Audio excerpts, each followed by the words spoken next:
piece of advice you would give in pre-marriage counselling? One advice I'd give in pre-marriage counselling. Okay. Well, that'll be interesting because we don't hardly have any pre-marriage counselling in our church community. We don't. Let's tell the truth. One advice I'd give is that, as a couple coming together, I think it's good to talk to each other prior and talk about each other's expectations. So there's an understanding.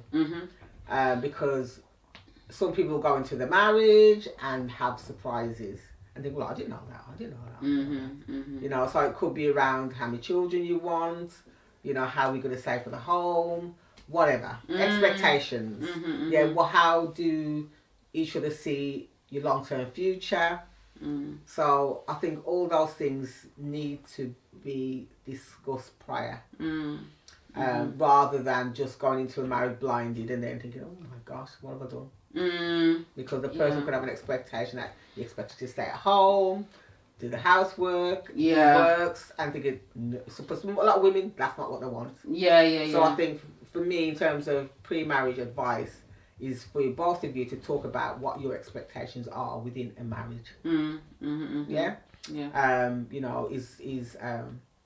Is your partner the sort of person who's going to take care of you financially, or knows how to pay bills? Has he got a driving license? I'm telling you, there's too many guys out here who can't even drive a car, and I'm just like, to me, like, again, I'm kind of a traditionalist, but again, still have modern ways of looking at life.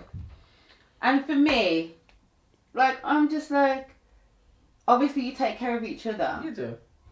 But you can't come marry me and can't. Mum, we're not catching the 51 bus.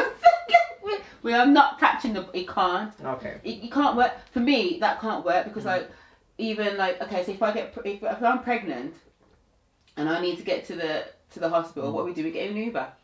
You can't take me to the hospital. The kids need to go to school. I've got to go to work early, or I'm going to finish work late. Who's going to pick up the kids? You're picking them up and going to take them up. And I'm not knocking. This sounds very judgmental. I'm not knocking.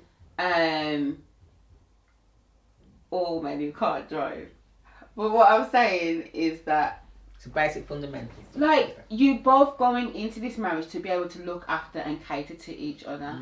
And I do think that there's just certain things that people should either be doing or have already done going into a marriage, so that you know the type of person that you're dealing with and that you're rocking with, and that, like you said, there's certain things that you can provide for each other.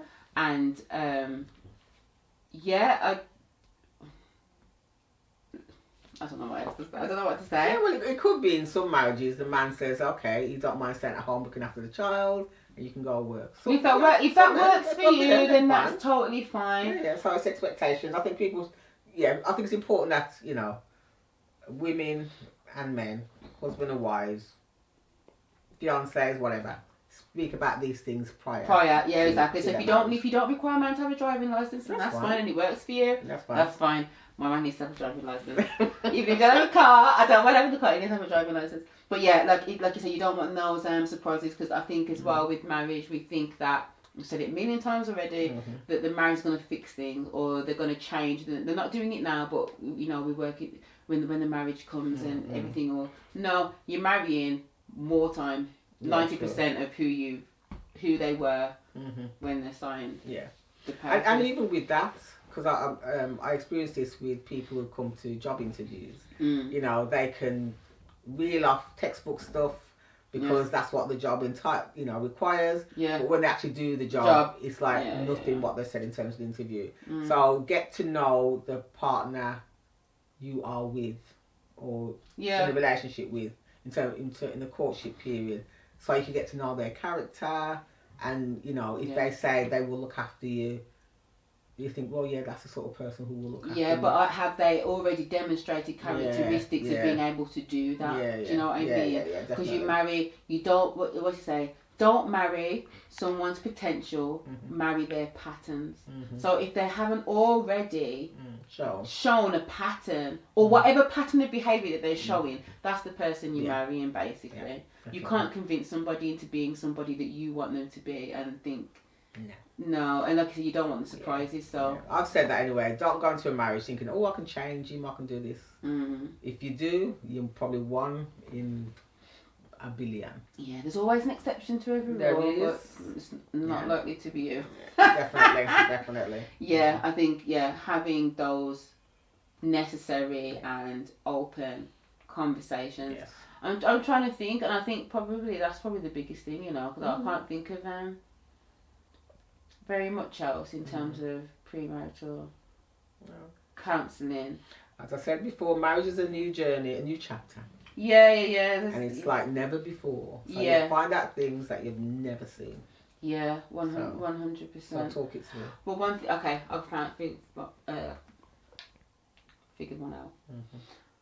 Work on yourself. Yes. Because when it comes to a marriage, like you said, nobody's going to come into the marriage and fix you, or you're not going to go into a marriage and change somebody. We're all flawed. There's not one person that can fully complete you and all that other stuff.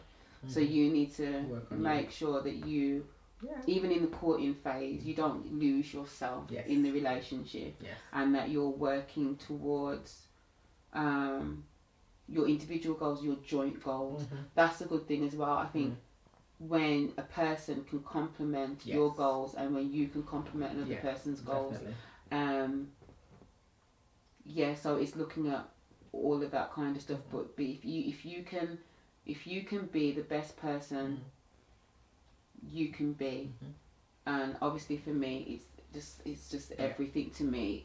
If you can always be pursuing God's will for your life and for your relationship, you cannot go wrong. It steers you through everything, highs, lows, whatever. So that's one thing I would advocate for in premarital relationships. Make sure that you're pursuing who God created you to be, and make sure you're doing it together. Oh Lord, to complement each other. You do it together, because if you're, that's what the whole unequally yoked business is about. If you guys are on two different pages, the signing a legal piece of paper ain't gonna fix it. Definitely. That person has to want it, and you have to want it as well. And then when you're both working together, so blooper reel. Our cameraman's breaking the house now.